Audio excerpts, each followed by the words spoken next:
Good evening, good people. Hello. Surprise. Here we are.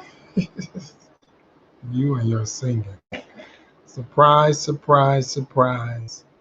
We here, guys. We hope you show up with us tonight. They're going to come in. Tag somebody and tell somebody it's Marriage Moments for Marriage Monday. We love to spend some time talking to you tonight. Yeah. Come on in. Let us know where you're coming from. We actually are going to go live tonight. Yes. So come through. Let us know where you're coming from, where you coming, checking in at. And we love to chat it up with you tonight about something we've been talking about. And we wonder if it'll help you as well. So let us know where you're coming in, where you're chiming in from. And please do us a favor and share with people. Share. So that they know that we own tonight. From Texas. All right. Coming Grand on Rapids. What's up? Of course. Yes. So glad that you are glad that we are here. And we are glad to be here. So if everybody could please do us a favor and share. Northbrook, Illinois, how are you tonight? Good evening, Chicago West Side. So good. Oh, y'all coming in. Yeah. Oh, this is awesome. Phenomenal. Come on. I did not forget about us. So good to be with you tonight. Yeah. And wow. So connecting with you from Indiana. Hello. We're going to get started in just a moment. Give the algorithm South Carolina a moment to catch up. I just saw the first YouTube. So what up, okay. YouTube? YouTube is How here. y'all doing? YouTube is here. Hello. Georgia. Yeah. So good. The South suburbs in Chicago. What does that mean? I'm still learning my Chicago. That means the south language. Side of Chicago. Jamaica. Got sides. You got sides. So that's what it means. North Carolina. Hello, everybody. Come on and let us know where you're coming in from tonight. Yeah, just tag somebody, share it. If everybody please share, that'll be great. Yeah. It'll help us get it up and running faster. I see it has made it to YouTube and Facebook. And it's on Facebook. So we're about to get started in just a moment. How y'all doing tonight? We want to talk to y'all tonight, get some insight and perspective. So what's up? Hey, everybody.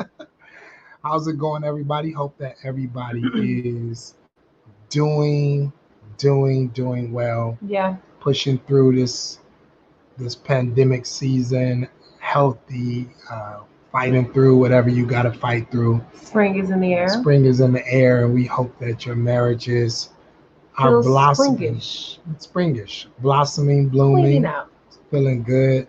Out with the old stuff around that's been hanging around. And in with the new. So we wanted to just get a chance to talk to you tonight. How many of you guys watched the Harry and the Meghan and Harry interview with Oprah? Did y'all watch that? Did y'all watch the I know her hair is nice, isn't it? They noticed you got your hair did. Did y'all watch the Oprah and the Harry, the Meghan?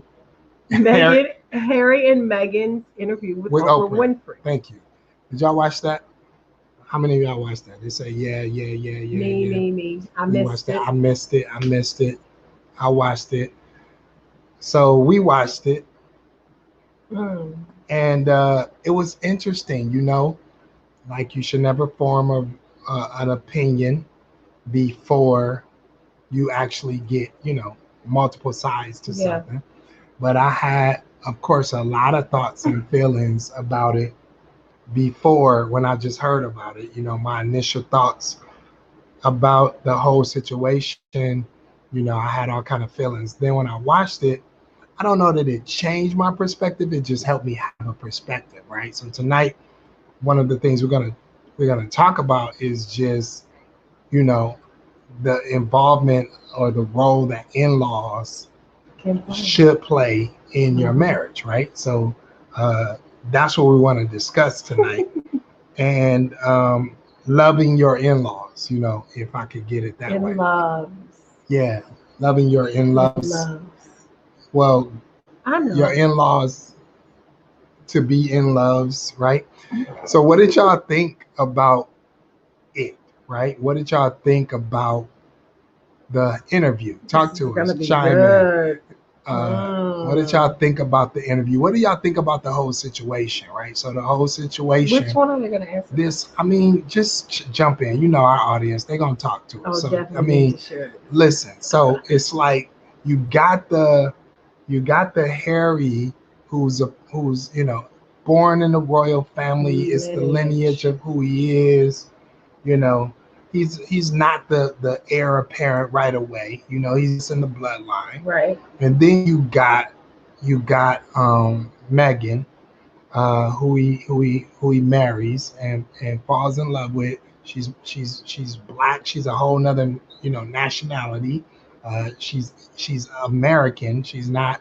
She's a whole nother nation, literally. Not just by the color of her skin, but just by her nationality, her nation. I actually think she's a Canadian, right? She's not even American. I'm not sure. Mm-hmm. However, no, I think no, right. that's She's on the American. other side. Right. So, however, they get married, and the two become one, and then this whole thing happens where all of a sudden he decides he's out of the family and is gonna move forward with his wife and all of this stuff.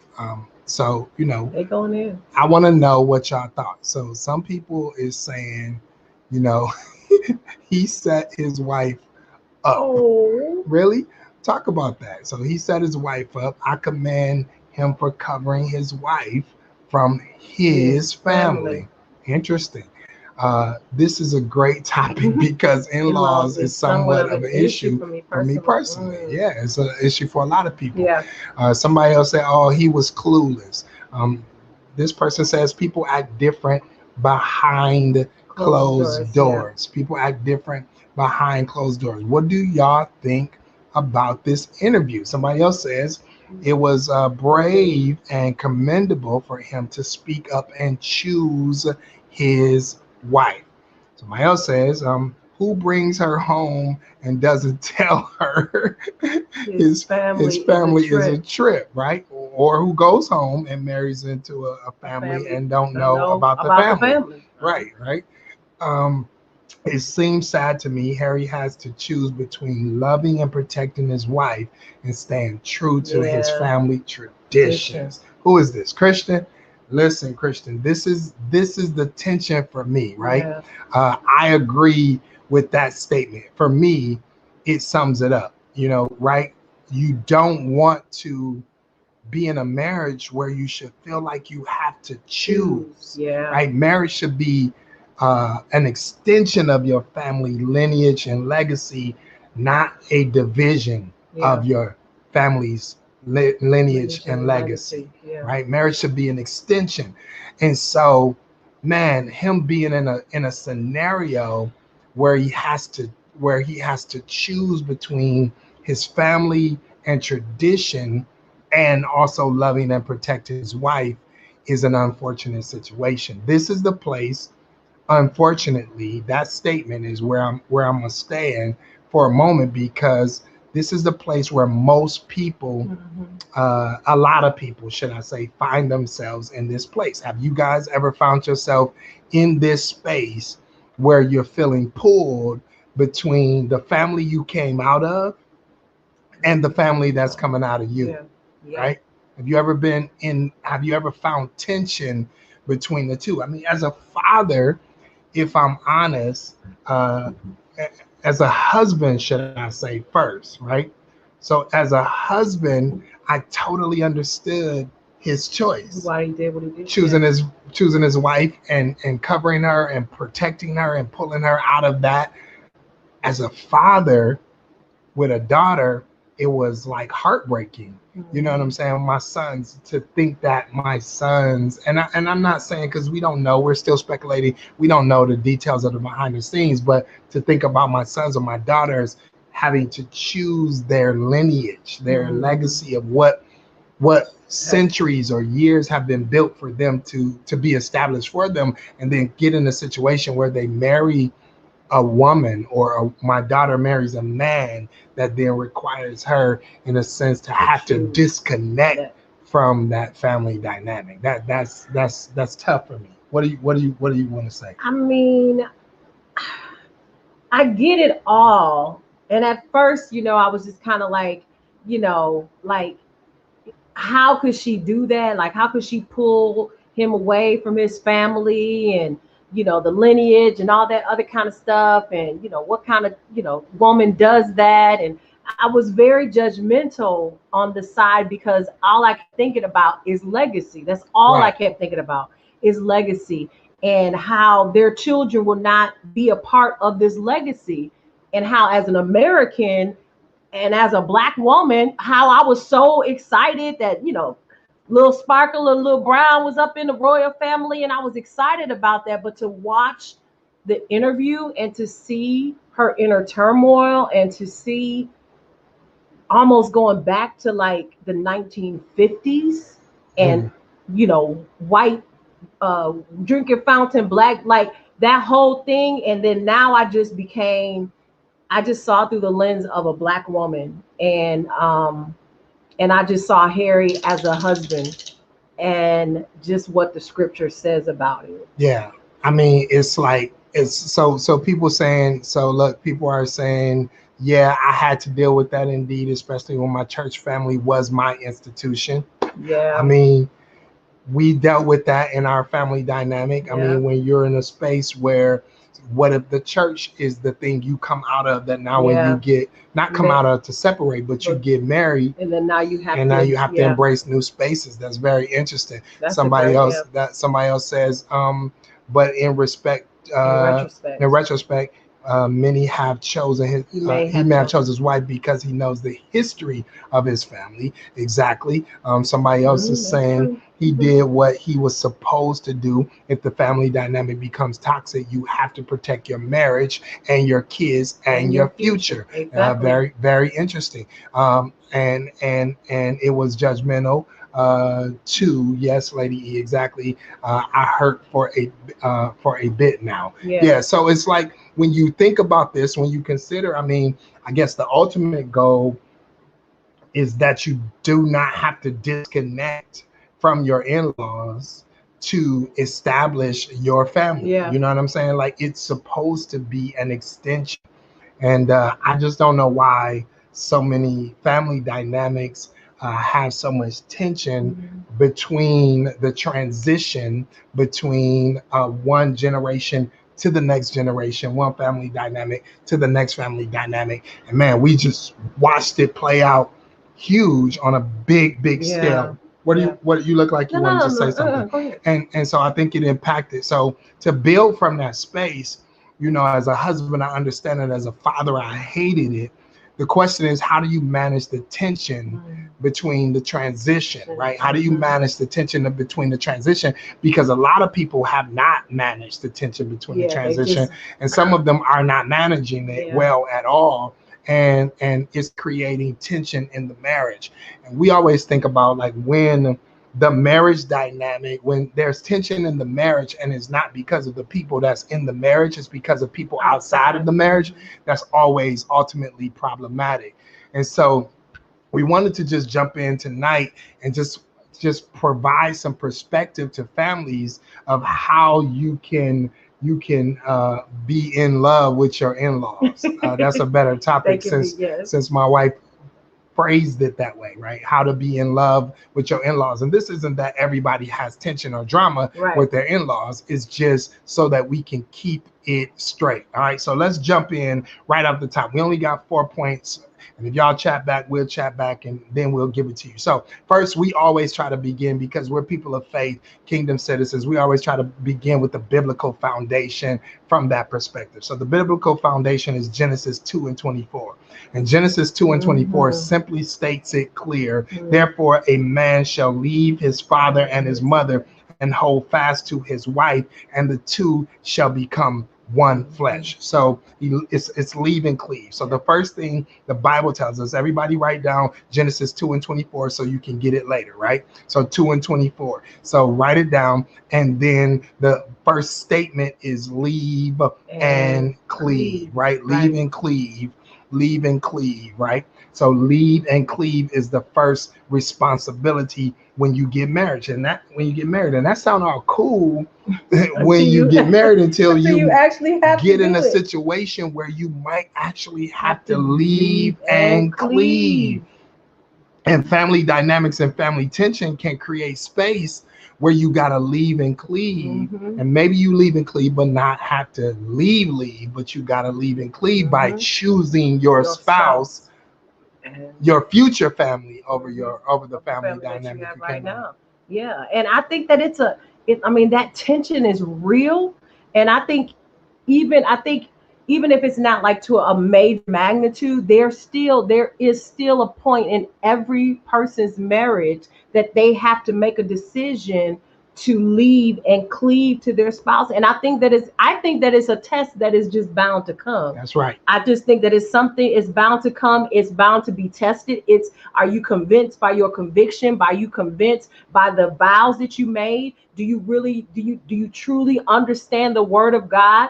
And you embrace what God is trying to do. And I also think that it is something that is trying to separate the two. Like people in your family can be used by the enemy to devour your marriage. I was gonna try to put some sugar coat on it, but I just can't.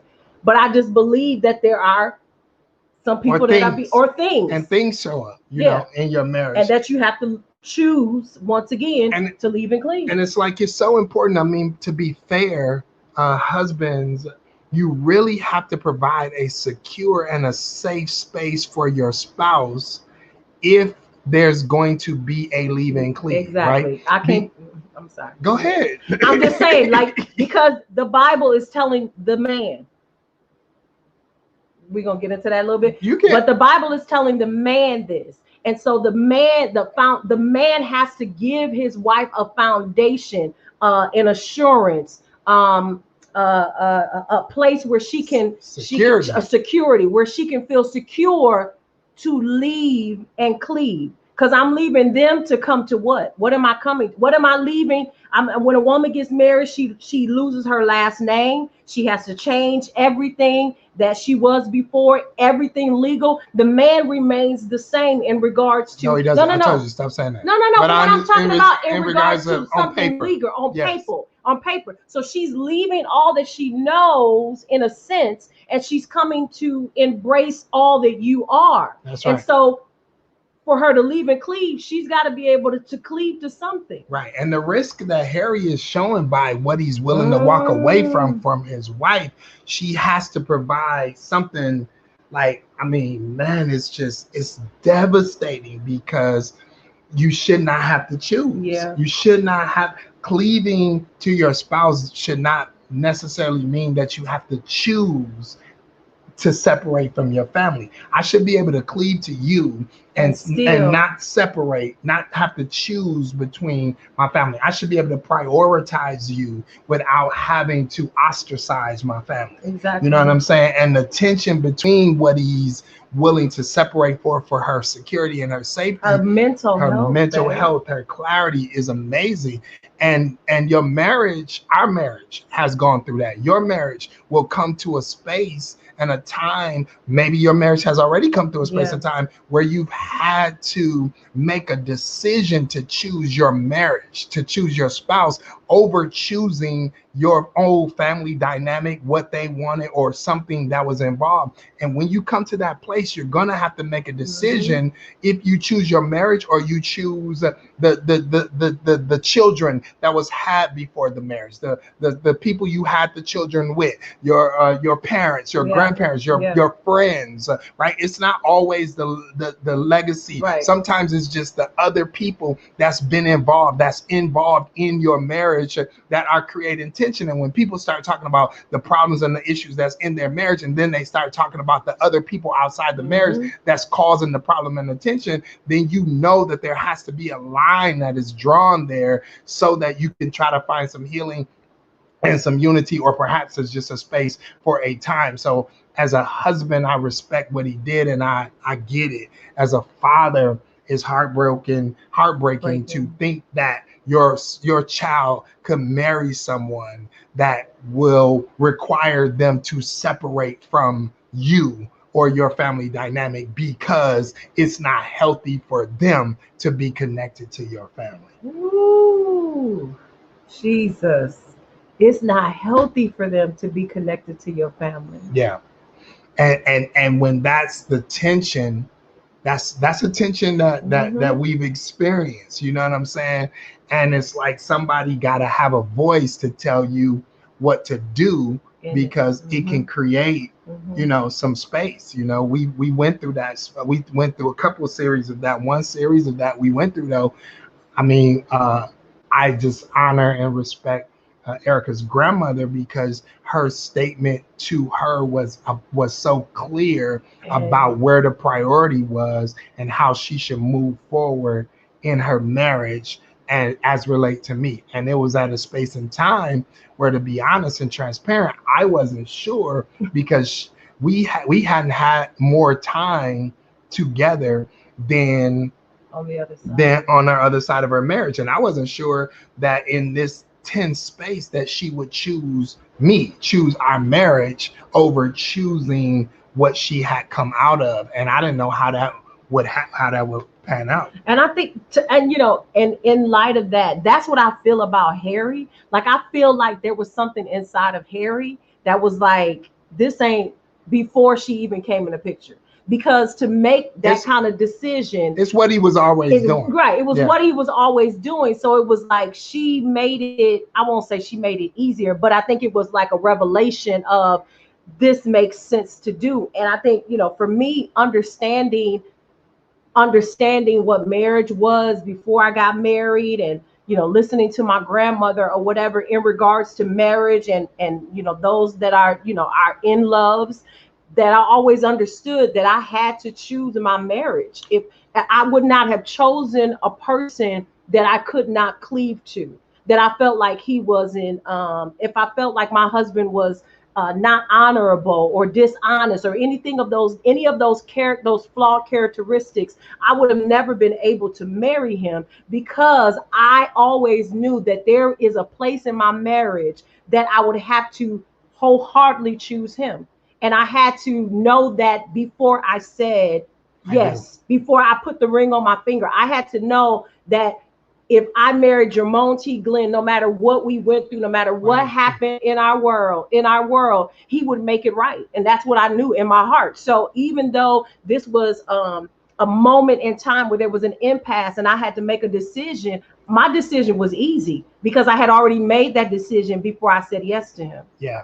And so for those of you, I just saw about 30 of you new just walked in the room. We began this conversation only using as a backdrop Harry and Meghan's situation and the choice that's been made. But we're really talking about what role your in-laws, our in-laws, should play in our marriage, and how we navigate being in love with the in-laws, right? Or turning the in-laws into in-loves and not laws. And so we're really trying to, we just use them as a backdrop to start the conversation. And for those of you that just jump in, we had a biblical foundation of Genesis 2:24 that makes the first statement to leave and cleave. So if everybody can just talk, remember that leave and cleave is the first foundation to secure your marriage. Just type it one more time, leave and cleave, leave and cleave. So we all on the next page, and then we're going to jump into the next thing. So after you make a decision to leave and cleave, secure the foundation and secure the home with your choice. The next role, or the next thing that you should do as relates to your parents, is love, honor, and respect, right? So can you just type love, honor, and respect? Love, honor, and respect. And so love, honor, and respect is different from, as an adult, is different from when you're in their house, right? So when you're married and you're no longer in their house, I have to love you, I must honor you, and I must respect you. But you have that your role. Yeah, you can't come over in my house trying to run my house. You can't run my house. You can't exert authority in my house. You can't flex in my house, because in your house that's your role. In my house that is not your role. And those of us who have children that are married and we are the in-laws, then you must make sure that you do not overextend or over involve yourselves in the house of your family. You must make sure that you are a support, a reinforcement, a go-to, a sounding board. But that sounding board always sends you back to your marriage, never pulling you out, never, well, you can always come home, well, come on over here. No. You must always send them back. And all your children owe you once they get married is love,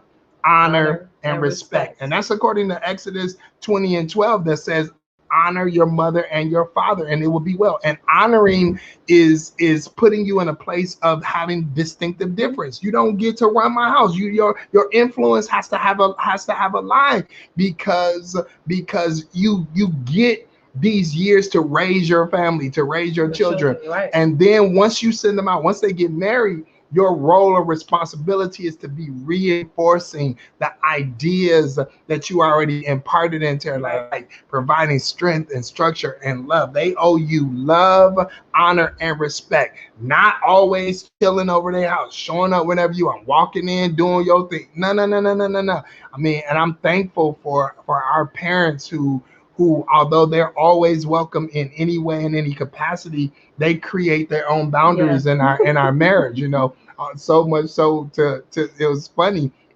When we first got married, my wife's mother went to the hotel and got a do not disturb sign and came over to our house and like put it on our door. And we was like, why you put this on? She's like, girl, you can't just come over here because you don't know what y'all gonna be doing. It's eating up in here. You don't know what we might be doing. But I appreciate the boundaries that were set.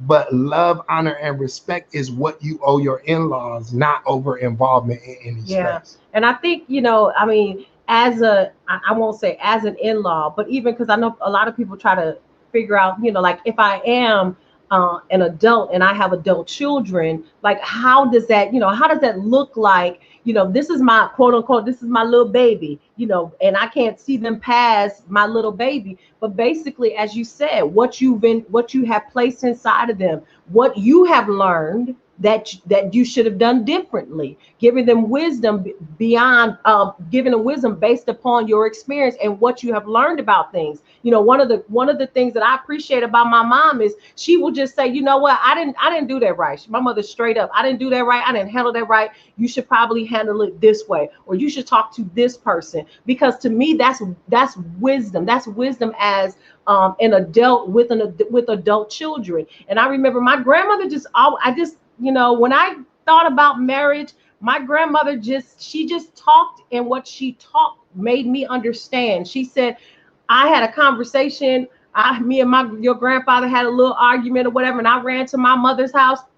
And my mother and my father, they made me dinner. They listened to me, and and I was feeling so good. And it got late, and I was getting ready to go up to my room. And my father said, "Oh no, honey, we got a plate for William right here, and you can carry that on back on home to him. We heard you. Now you can go back home. You don't got yourself together. Now going back home." Because there was no abuse. No, we are not suggesting that you push somebody back to abuse or anything of that nature, but an argument, a disagreement, or we don't see eye to eye, or you feeling a certain kind of way. No, you can talk to us, and we're not going to hold it against that person, but we're going to send you back to your marriage. The whole way that you get married, if you remember, I mean, we're in quarantine, but you're on the altar, and there is the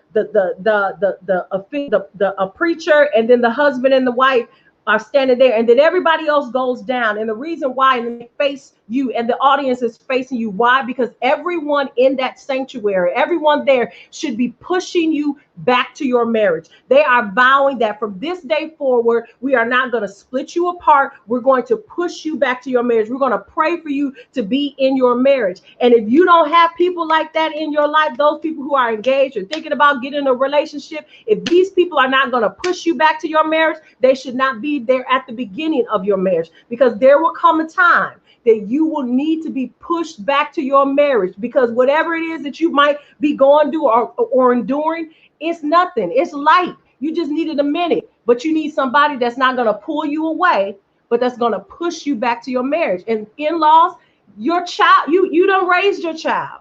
It's over.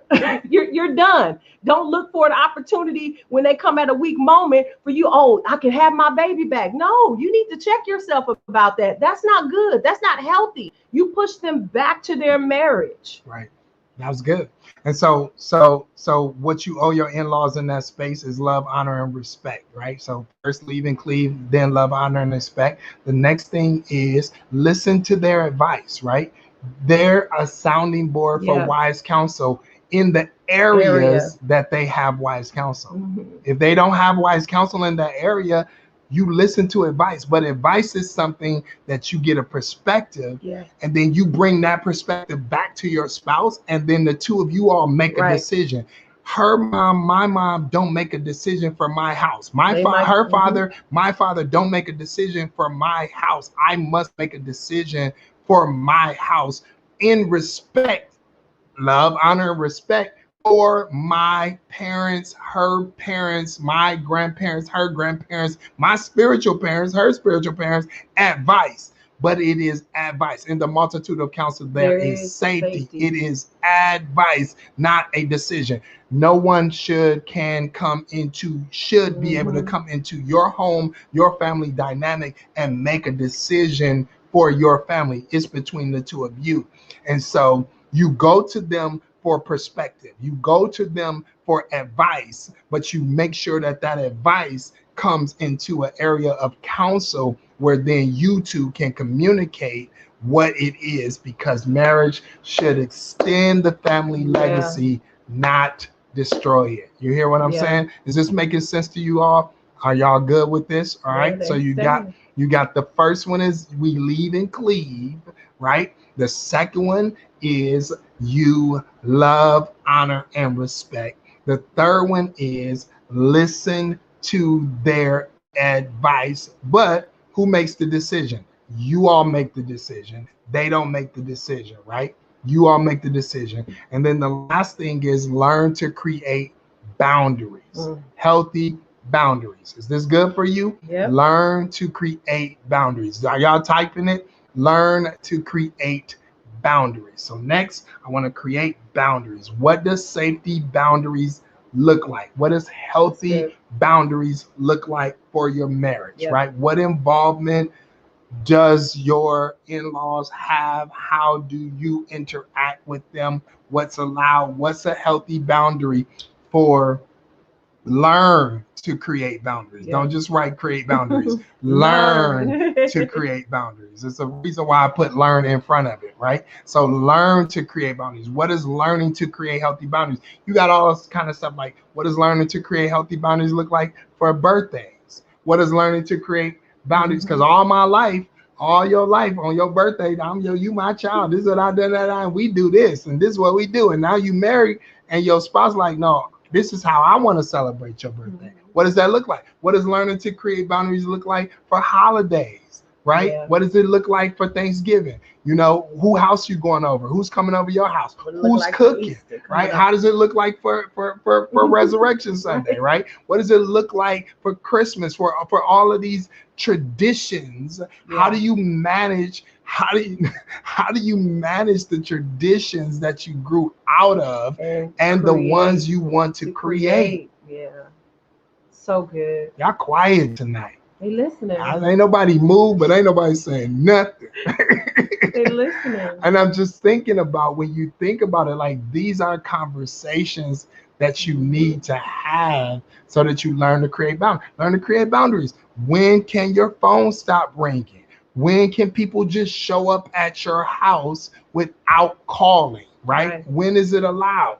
When is it allowed? For how long can they stay? When do they need to leave? You know what I'm saying? Like even boundaries in regards to, for those who are starting their family, who's going to be in the labor room, like all of these kind of questions, need to be had, need to be thought about, because they are healthy boundaries, and it doesn't have to be confrontational. It just has to be handled with respect. That's right. It has to be handled with respect.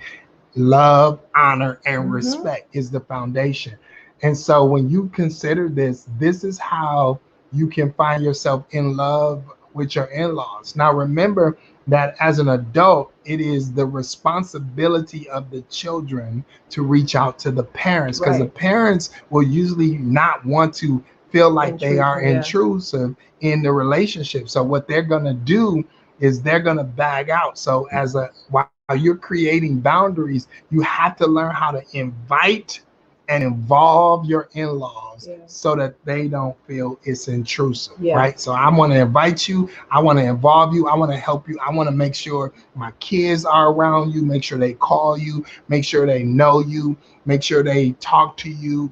I want to make sure that we involve you in trips, I don't know, in dinners, Yeah. whatever that is that you're going to do, so that you can know how that involvement, so that what you're doing is you're building a new relationship. Like I have a relationship with my sisters, and I have a relationship with my mother and my father. My wife does not. She has to build a relationship with my sisters and my mother and my father. And I can't expect, because I got one, that she gonna automatically have one, because mine took time, life, and all this stuff. So now I gotta create Yeah. opportunities Right. for her to build a relationship with my family, so that it can be organic and not forced, and we sit around looking all crazy and awkward, right?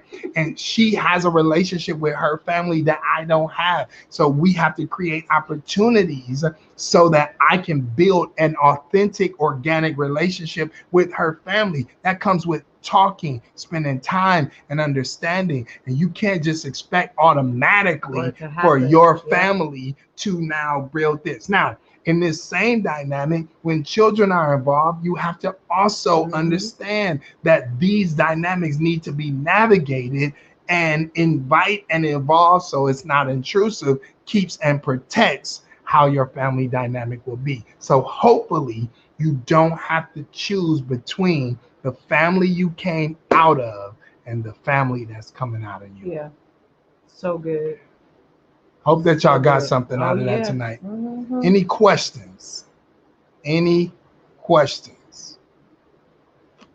Any questions? Ain't nobody move and ain't It nobody might said be taking nothing. a little delay. I like the fact, I liked how you talked about, like, you have to make a road to that, to building those relationships on opposite sides. And I think people don't realize that they do have to have a road, that your spouse makes that road for them. Yeah. So, Is it wrong for me to tell my mother in law that she hurt her son, my husband, when she took sides during a physical fight? mm, If you have the relationship yeah. with her, it is not wrong. You are his wife. You can provide perspective. Anything you think you can do at any time to bring healing and restoration, so there's not a Mhm. divide to your family, his mama, your mama, all of that. If the relationship equity is there, yes, just make sure you're not accusatory in the process, because you don't tell me nothing about my son, right? It's just, hey, he cried on my shoulder. He came home to me. This was a broken situation with him. Mhm. But anytime you provide perspective, I think providing perspective is good. My wife gains perspective about me from my sisters, from my mother. I gain perspective about her from her sisters and her mother, and we help each other Right. understand each other. But it's over time and intentionality. So I don't think that's negative. And if you do not have relationship equity, then you need to start creating relationship equity, which means you put yourself out there with just a conversation, or just a cup of coffee, or flowers on your husband's birthday, like whatever it is that will allow you to build a relationship. You do that so that you can have an opportunity to share and to make amends, where you probably will make amends, but you just have to be very intentional in regards to how you navigate it, because you can do a good thing in a bad moment, and it doesn't mean that it wasn't a good thing. It was just a bad moment. There was no foundation. So if you really believe that you can make some closure with all of this, then you do need to go ahead and start building some equity with your mother-in-law and what that looks like, and wait for the time. Don't think it's going to happen just like that. Like, just be intentional about building. Yeah, and if it started off wrong, like if it got rocky, Mhm. don't be afraid To say that it to go was back and say, yo, we did that wrong. We started off rocky, and yeah, we apologize. We need to set a new tone and create a new structure to begin again. When you know yeah, better, do better. The goal is not to create the tension where you feel like you have to choose yeah, between the family you came out of and the family that's coming out of you. Your marriage should extend your family legacy, not cut it off and not start it over. All right. Should you treat your child's family like in-laws if the child's from the outside in the marriage? Do these same rules apply? I would say yes. I would say any third party involved in the marriage should be loved, honored, and respect, should know that they are not the priority, or not even the children are not the priority over your spouse, hmm should have a level of intentionality that's connected to that, where you invite and involve them and protect the boundaries. The issues that most people face in their marriage is usually not each other. It's always something else, something external, something hmm outside that's functioning in that, yeah. and that's breaking down. And when you and your spouse find yourself in tension, and you sit down and try to discover what it is, and you And realize it realize ain't y'all. it ain't y'all, it's your friends, it's your mama, it's your daddy, it's your baby mama, it's your baby daddy, it's your cousins, it's the people you run your mouth to, and that's bringing all attention to the family. Then you know it's not you, that y'all can work Right. it out, but y'all haven't created healthy boundaries. You haven't learned to create healthy boundaries for everybody else involved, and make your family, make your marriage a priority. And it took guts in our backdrop for what we saw. It take guts to go, I might risk it all, lose it all, but before I put my family in a situation, I will protect my family and protect my I home. think that was one of the most powerful things with Meghan and Harry, is that they realized that there was no real tension between the two of them. It was everything outside of them that was causing issues in their marriage. That's right. Yeah. And when you come to that place where when you start peeling back stuff, and you like, this ain't even about us. Like, Yeah. this is all of these other people that's trying to get inside of our marriage. That's when you know that, it definitely can be saved. It definitely can be helped. Thank you, Tierra. I appreciate the note. I appreciate note takers. For those of you that came in late, those are the notes for the nights.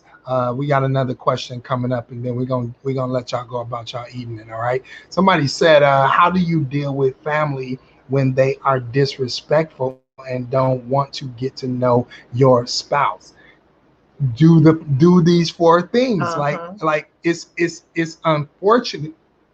It's unfortunate, but you only are responsible for making the effort. Leave and cleave, love, honor, and hmm respect. Listen to advice, and learn to create boundaries. If your friends and your family don't like your spouse and they don't want it, and there's no merit there, especially if it's your spouse. It's one thing they don't like your boyfriend. If they don't prefer your spouse, that's okay. That's their personal preference. They don't have to love your spouse the way you love them. You want them to, but they don't have to. And As if they long as they don't, just then you respect just have to respect the fact that that's that their that's choice. their But choice. because you have made the choice not to try to get to know the person that I'm about to spend the rest of my life with, you have also chose that there is a limitation on the way that we can have a relationship, because this is bone of my bone and flesh of Mhm. my flesh. And you can't love me and be my friend and ask me to choose you over my spouse. But I'm not going to make you love my spouse the way I love them. I'm just gonna create. You just created a boundary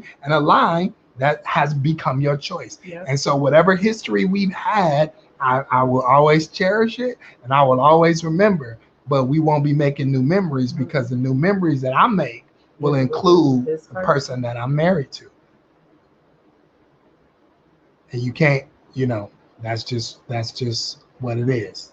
What if you tried all that and your in-laws are still disrespectful to you? That's on them. Mm-hmm. We're not asking you to put yourself in a position of being abused. Right. If your in-laws are disrespectful to them, your greatest challenge will be consistent. Be you. One of my counselor friends used to always say, nobody can make you be no way or act no way. You are responsible for you. You disrespectful to me, I'm gonna remove myself from that disrespect, but I will not disrespect you back. I will treat you the way I know I'm supposed to treat you. I will want to invite you, involve you, but you will not be intrusive. And I will create healthy, safe boundaries that protect the sanctity of my marriage and my family at the same time. That's just the process that everybody has to go through. And people don't, and if people don't like, you don't want to alter who you are to make other people, I don't know, bring them down to you, to come down to their level. If I'm a person who loves and gives, and I'll give to a stranger, and you don't want my gift or whatever, I'm not gonna force it down your throat. But you're not gonna make me not give. If I come to a family thing and I'm gonna give to everybody, I'm not gonna not give to you because you don't like me. You're gonna feel a certain kind of way because I'm being who I am. And sooner or later, you're gonna have to bow to me, my kindness, which is not contrived, which is not being, petty or anything of that nature. It's just who I am. You just don't allow people to change who you are because they quote unquote don't like you. You don't like me. My husband says you don't like me because you don't know me. Because if you knew Because me, if you knew me, you would like me. Listen, we can't tell you all the stories, but we've Woo! lived through all of this stuff. I'm We're about not to take a telling little sip. we're not telling you nothing that we That we haven't lived done through or or haven't seen somebody live Exactly. through. Somebody said this, and this is good, and I said this early on. I don't know if you were here. What if your spouse is a part of the problem because he doesn't stand up for you? Husbands, the number one thing you have to provide for your wife is security.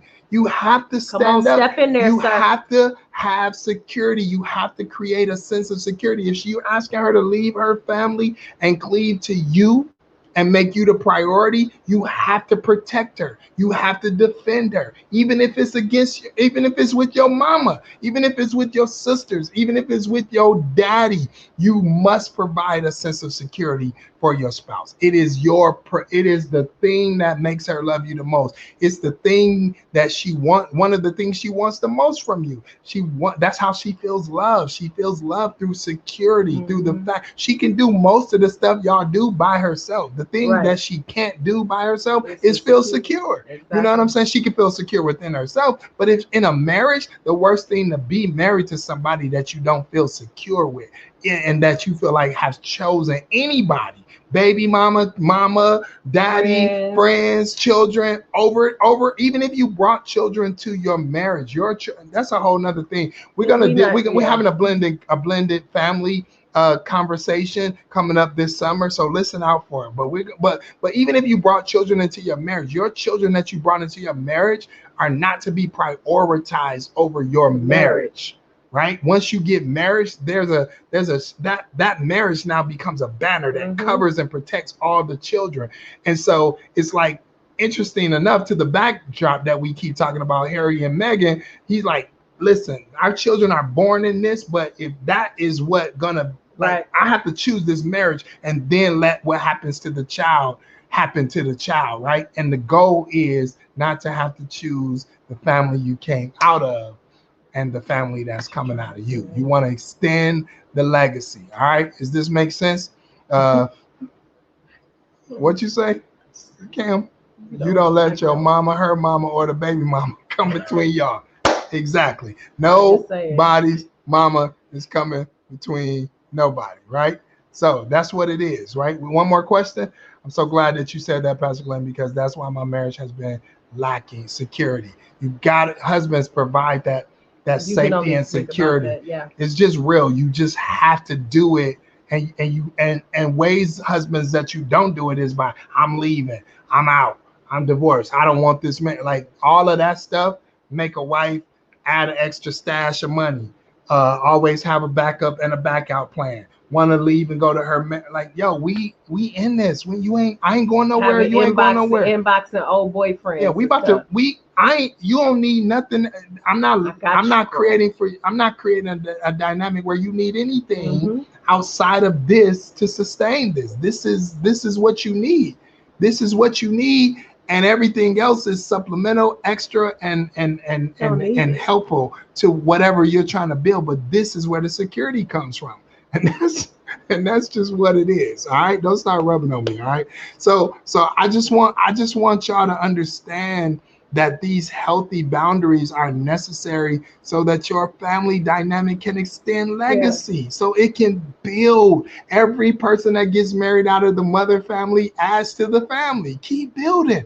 Don't let the enemy or anybody or the enemy in me or anybody else disrupt or disconnect the family dynamic. Like, you want to have everything working together, functioning in the way that it should. That's the most important thing. Let's build family. Let's protect the family dynamic, y'all.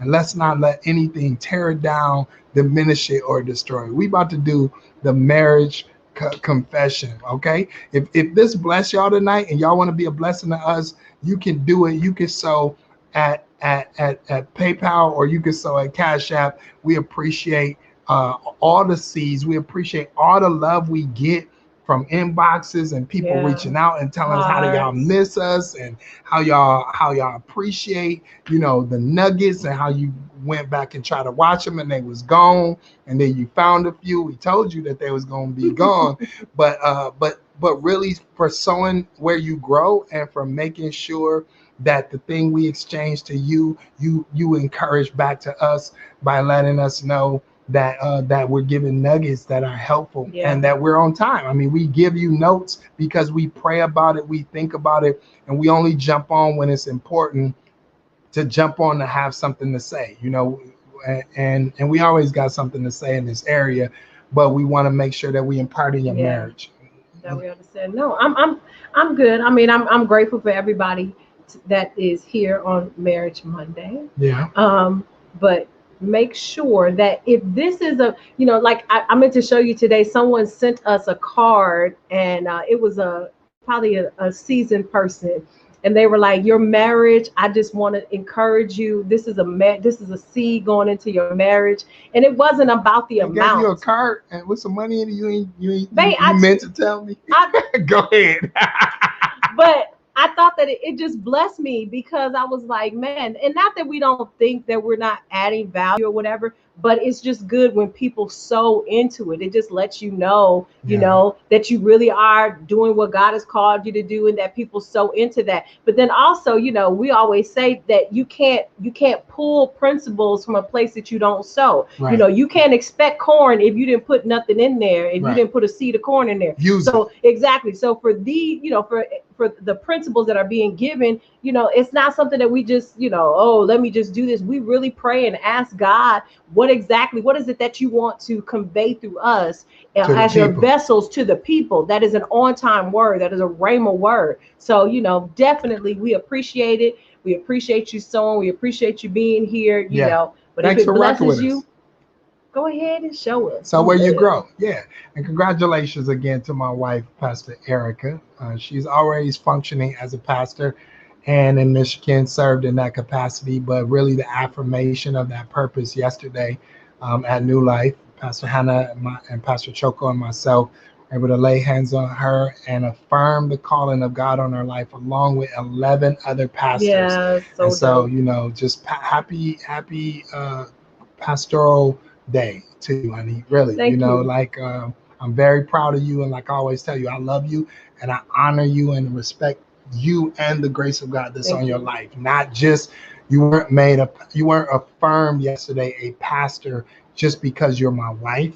You were affirmed a pastor because that's the call of God for your life. And I really appreciate that. And I never tried to push you into that if that wasn't who you are. I asked you before we got married to protect you. What type of first lady, what type of pastor's wife do you want to be? And you told me straight out, I want to be a servant one. I want to help you. I want to help in ministry. I want to be involved.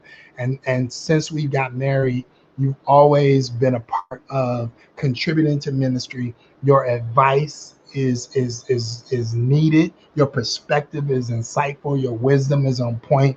Your presence in a room changes the room for me and provides clarity and peace of mind. Your contribution not only to our family but also to our ministry. I like I say all the time, I birthed all my ideas through you, and I'm just glad that God assigned you to my life as partners in purpose.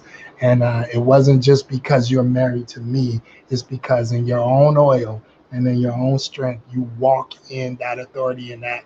And I mean, man, even people from Grand Rapids, people from all aspects of your life still reach for you. You still keep up for people because you're just pastoral in nature and nurturing in all that you do. So I honor you. I celebrate you. You know that, but I just wanted to say it publicly tonight on Marriage Monday. Congratulations, Pastor Erica. And I love you. Thank you, everybody, and for that. the congrats and everything. I appreciate that. I have to make a post and tell everybody thank you. Let's do it. My marriage is blessed. My marriage is blessed. My spouse and I are led by the Spirit of God. Come on, when we pray together. In unity. Our prayers are powerful. And we get results. We make every effort. To establish peace. And harmony. In our home. Together we walk in agreement. And we are an unstoppable force. And if we get angry. We are quick to forgive. So that we do not have strife. In our relationship. We are not self-seeking. Rude. Proud. Boastful. Or jealous. Instead, we are loving. Kind. Patient. And we put each other's needs. Before our own. We trust each other. And protect the sanctity. Of our marriage. And God has joined us together. As one. And we will not be separated. Yeah, so good. We love you guys. All right, I see somebody from one of my choir brothers and sisters, I think. Congratulations, Miss BCC, Pastor Glenn. No, my wife is telling you she got a well. Y'all didn't know she was Miss BCC of Bethune-Cookman College. The queen. She was the queen. When it was a college, it's a university now. So we love y'all. A lot of y'all rocked in and joined in later. Go back and watch it. We'll leave it up a little while. But we appreciate you. We celebrate you. Thank you for the cash apps that's blowing up now and the seeds that y'all are sowing and have sown into us. We celebrate with you, all right? And thank you for celebrating with us. You doing BB on Friday? Yep. Yeah, check out BB on Friday. Check out BB Boutique. Yeah, okay, it's on my Facebook page on Friday night at 7 p.m. Central Standard Time. The ladies be on there. And you want to be on there because we have a lot of fun. All her jewelry, earrings, the necklace she had on yesterday that everybody keep asking about, purses, all that stuff. She's selling on BB's Boutique, but it's like a community. I watch it. All the ladies lock on. We have fun. Reasonable prices. Check it out. It's Friday. All right. At 7 or 8 o'clock. All right. We love y'all. Don't let nothing come between you. All right. We love you. Your marriage is blessed. For all my single people that locked on, your future marriage is blessed. All right? Hey. I love this song. This song stick with me, you know? Sade. Yeah. Nothing can come. Don't let nothing come between you. Just chime out and write that for me. So we let nothing come between us. It can't come. Yeah.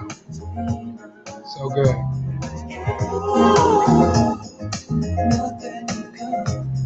Don't let nothing come between y'all. We love y'all. Peace. Hey.